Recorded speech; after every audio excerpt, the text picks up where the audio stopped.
বিক্রি করুন, ভালো করে করুন, যাতে গরিব মানুষ যাতে পেটে দুটো ভাত খেতে পারে, কাজকর্ম করে খেতে পারে, তাহলে তো আপনাকে সেই আসনে বসাবে। তাহলে আপনি কেন এরকম করছেন? গরিব মানুষের পেটে কেন লাথি মারছেন? আমার 6টা গরু আছে। এখন কটা বিক্রি হলো? একটাও বিক্রি হয়নি। একটাও গরু। উপায় আর কি হবে? এই তো মুখ্যমন্ত্রী তো ওখানে বসে বসেই বলে দিচ্ছেন যে গরু মানে কষাই আর হবে না, মানে কুরবানি আর হবে না। তা কুরবানি যদি না হয় আমরা এই গরু নিয়ে কি করব?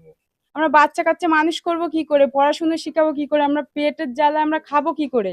এই ব্যবসা যদি না করতে পারি আমরা খাবো কি করে?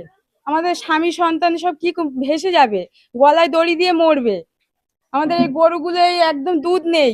গরু, এই গরুর যদি দুধ না থাকে আমরা এই গরু নিয়ে কি করব? এক একটা গরুর পিছনে প্রত্যেকদিন কেমন খরচ হয়? এক একটা গরুর পিছনে পার ডে 500-600 টাকা করে খরচা হয়। আচ্ছা, বলছে যে আপনারা দুধ বিক্রি করুন, দুধ বিক্রি করে আয় করুন, করে সংসার চালান, এটা কি সম্ভব? তো দুধ বিক্রি করা সম্ভব না। একটা গরুর যদি আমি আনি, যদি দুধ হয়তো আমার 3 মাস 4 মাস থাকলো, সেই গরুটা হয়তো আর দোয়াই করতে পারবো না। সেই গরুটা আমরা কি করব? সেই গরুটা আমরা খাটালে রেখে কি করতে পারি?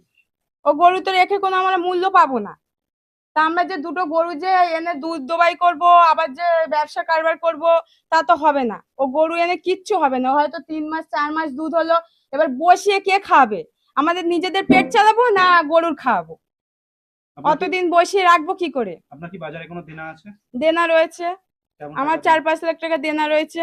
আমাদের সব দেনা, সব সুদ লোন করে আমাদের সব গরু তোলা। আমাদের নিজেদের কোনো ইয়ে নেই। আমাদের যা এই এতদিন কষ্ট করে এই গরুর ব্যবসা কত কষ্ট, আমরা রাত দিন খেটে এ করে আমরা খুব কষ্ট করে আমরা এই ব্যবসা বজায় করেছি। এতদিন আমরা এত কষ্ট করে এই ব্যবসা দাঁড় করেছি, এখন যদি আমাদের এতে কিচ্ছু না পাই, মূল্য যদি কিচ্ছু না পাই, তাহলে আমরা এই ব্যবসা করে আমরা তো একদম পথের জলে ভাসবো। আমরা তো না খেয়ে মরবো। মুখ্যমন্ত্রী তো আমাদের পেটে লাথি মারছে। কেন? ওই হিন্দু মুসলমান তো আমরা ভাই ভাই, কেন উনি এরকম কেন করবেন? কিসের জন্য করবেন এইগুলো? আমরা তো হিন্দু মুসলমান ভাই ভাই, আমাদের তো কোনো আপত্তি নেই। মুসলিমরা কুরবানি দেয়, দিক গে না, যাদের ধর্ম তারা পালন করুক, আমাদের ধর্ম আমরা পালন করব। কুরবানি দেয় তাদের মসজিদ কেন ভাঙা হবে? তারা তাদেরটা পালন করুক, আমাদের মন্দির আমাদের থাকুক, আমরা পালন করি। আমাদের একটা দেবতা। হ্যাঁ, গরু একটা দেবতা, গরু গোমাতা, ঠিক আছে, আমাদেরও গোমাতা। তাহলে এইটা তো আমাদের ব্যবসা, আমাদের ব্যবসা করে খেতে হবে, ব্যবসা করে খেতে হবে তো এই গরুটা। অনেকে বলছে ভগবানকে নিয়ে ব্যবসা করবে, এটাও বলতে চাইছে। ভগবান, তাহলে তো সব দোকানে যারা এইসব ব্যবসা করছে, কাটাইয়ের ব্যবসা করছে, তাহলে তো কোনো ব্যবসাদার একটা মুরগি কাটতে পারবে না, একটা হাঁস কাটতে পারবে না, একটা ছাগল কাটতে পারবে না। তাহলে তো সব ব্যবসাদার বন্ধ হয়ে পেটের জ্বালায় তো তারা সব না খেতে পেয়ে গলায় দড়ি দিয়ে মরবে। তাহলে তাহলে তো সব ব্যবসা বন্ধ হয়ে যাবে। 14 বছর পর্যন্ত গোমাতাকে রক্ষা করতে বলছেন। আচ্ছা, এই যে বলছে যে 14 বছর অবধি যে গোমাতাকে আপনারা রাখতে পারবেন, এরপরে আপনারা 14 বছর পরে কুরবানি দিতে পারবেন, তখন দোষ হবে না? 14 বছর পরে যে কুরবানিটা, তখন দোষ হবে না? এখন দোষ হবে? তাহলে 14 বছর বয়স কত বড় গরুটা হতে পারে? তাহলে ওইটুকুনি গরু যদি কুরবানি দেওয়া যায়, তাহলে এখন কুরবানিটা কেন দেওয়া যাবে না? কিসের জন্য কুরবানিটা দেওয়া যাবে না? 14 বছর পর্যন্ত কি গরু বাঁচে? আর আনুমানিক 14 বছর মানুষের গ্যারান্টি দেওয়া যায় না, তাই একটা 14 বছর একটা গরুর কি করে আমরা গ্যারান্টিটা দিতে পারি? অ্যাকচুয়ালি এই আইনটা ছিল আগেকার সময়, সেই 50 সালে তৈরি করা। 1950 সালে এই নিয়মটা পালন করেছে ওনারা, মানে সে তো আমরা জানি না, আমরা তো এসব কিচ্ছু জানি না। আমরা তো শুনিও নি, আমরা টিএমসি আমলে সিপিএম এর আমলে আমরা তো এসব কিচ্ছু দেখিনি। কিন্তু এখন বিজেপি যেই উঠেছে, তখন এখন এইসব দেখা যাচ্ছে। মসজিদ ভাঙা হচ্ছে, ব্যবসাদারদের পেটে লাথি মারছে, তারা খেতে পারবে না, বসতে পারবে না। চতুর্ধারের সব বেটা ছেলে, স্বামী স্ত্রীরা সব চিন্তায় মাথা ভেঙে যাচ্ছে যে কি করে খাবে, তাদের বাচ্চা কাচ্চা কি করে মানুষ করবে। আমাদের খেলে যদি অসুবিধা হয়, খাবো না কি আছে? আমরা কোনো দিনের জন্য আমার হিন্দু সমাজের মা বোনকে কষ্ট দিতে পারি? আমরা এ কষ্ট দিতে পারি? তাহলে এই কেমন আইন? 14 বছরের নিচে খেলে বলছে কষ্ট হবে, আর 14 বছরে বড় গেলে বলছে কষ্ট হবে না। এবারে আমরা গরুকে জবা করা থেকে বয়কট করব। তবে আমি একটুকু বলবো, আমার পেনের যতটা ক্ষমতা আছে সেই ক্ষমতা দিয়ে রাজ্যের মুখ্যমন্ত্রীকে জানিয়েছিলাম যে আইনটা আছে, আইনের 12 নম্বর সেকশনে বলা হয়েছে সরকার যদি চায়, রাজ্য সরকার যদি চায়, তাহলে ধর্মীয় ক্ষেত্রে চিকিৎসার জন্য, গবেষণার জন্য তাহলে তারা ছাড় দিতে পারে। আমি দেখছি একদিকে যেমন মুসলিম সম্প্রদায়ের ধর্ম উৎসব পালনে কিছুটা হলে বাধা হয়ে দাঁড়াচ্ছে এই আইনটা, উল্টো দিকে হিন্দু সমাজের মানুষ যারা গরুকে পালন করে বড় করে বিক্রি করে এই সময় তারাও আর্থিকভাবে ক্ষতিগ্রস্ত হচ্ছে।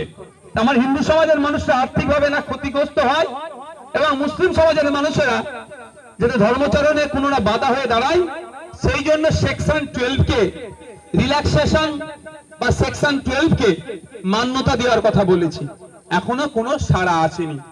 তাই আপনাদের বলবো, আমাদের নেতৃত্বরা আছে, প্রশাসন আছে, যে গাইডলাইন আপনাদেরকে দিচ্ছে সবটা মাইকে বলা আমার সম্ভব নয়, আমি মাইকে বলতেও পারবো না। কিছুতে গাইডলাইন দিয়েছে, সেই গাইডলাইন মেনে আপনারা চলবেন। আইনের ঊর্ধ্বে কেউ নয়, এতটুকু শুধু মাথায় রাখবেন।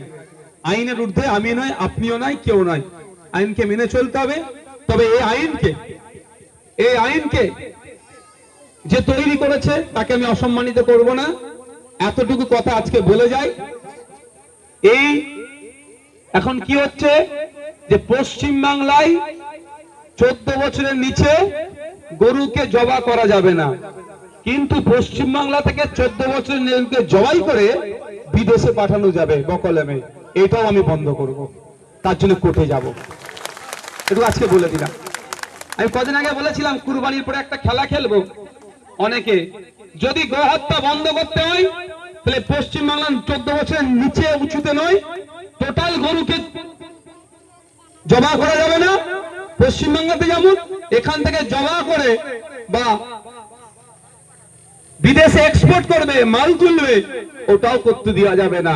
সেই জন্য ভাঙড়ের বিধায়ক কোর্টে যাবে, এই কোর্ট খুললি আপনারা রেডি থাকবেন। অসুবিধা হবে কারো? অ্যাকচুয়ালি এটা ধর্মের সাথে সম্পৃক্ত নয়, আপনারা মাথায় ঢুকিয়ে রাখুন। এটা ধর্মের সাথে রিলেট না। ধর্মকে সামনে রেখে গরু ব্যবসায়ী গুলো, এক্সপোর্টার গুলো, তারা এটাকে কন্ট্রোল করতে চাইছে। আমি আমার কথা বলছি, যারা হজে গিয়েছেন তারা বলতে পারবে, ওখানে গিয়ে গরুর গোশত তারা খেয়েছেন, তারা সব প্যাকেটে সুন্দর করে মুড়ে ওখানে পৌঁছায়, তারা সব ভারতবর্ষ থেকে এক্সপোর্ট হচ্ছে। এখানে আপনি 200 টাকা কিলো কিনছেন, 250 টাকা, ওটা ওখানে 750 টাকা কিনতে হচ্ছে। এই মধ্যখানে যে বেশি ইনকামটা এক্সপোর্টাররা করবে, মোদির বন্ধুরা করবে। ভোটের সময় মোদিকে যারা টাকা দেবে তাদের জন্য পশ্চিমবাংলা আইন করে আটকাচ্ছে। যখন গরিব হিন্দু মায়েরা বাপেরা আর বিক্রি হবে না, তখন এদের কাছে এসে কি বলবে? 2 লাখ টাকার গরুটাকে বলবে এই 20,000 দিচ্ছি, দিয়ে দে। ওইখানে 1,80,000 টাকা লাভ করলো, আবার ওই গোশত বিক্রি করবে বিদেশে, ওখানে আবার মাল তুলবে। ওই টাকা থেকে আবার মোদিদেরকে, বিজেপিকে আবার ইলেকট্রাল বন্ডের নামে হাজার হাজার কোটি টাকা দেবে, তোরা পার্টি করো। এই হচ্ছে ব্যাপার। ধর্মকে সামনে রেখে এই খেলাটা খেলছে। তো এই খেলা বন্ধ করতে হবে না, নাই বলেন? এবারে যারা বয়কট করেছে তাদেরকেও স্বাগত জানাবো। আমি মুখ্যমন্ত্রীকে চিঠি করেছি, মুখ্যমন্ত্রী যদি আমাদের ডাকে সাড়া দেয় সেটাকেও স্বাগত জানাবো। যেটা করবে সেটাতেই আমরা স্বাগত, যেটা করবে তাতেই স্বাগত। কিন্তু ভোট মিটে যাক, এই গরমের ছুটিটা কোর্টে পড়েছে, মিটে যাক। আমিও একটা খেলা খেলবো, আমিও মামলা করব। টোটাল গো হত্যা বন্ধ, 14 বছরের নিচে উঁচুতে নয়, আর জবাই করে বিদেশে পাঠাতেও নয়। এখানকার গরু এখানে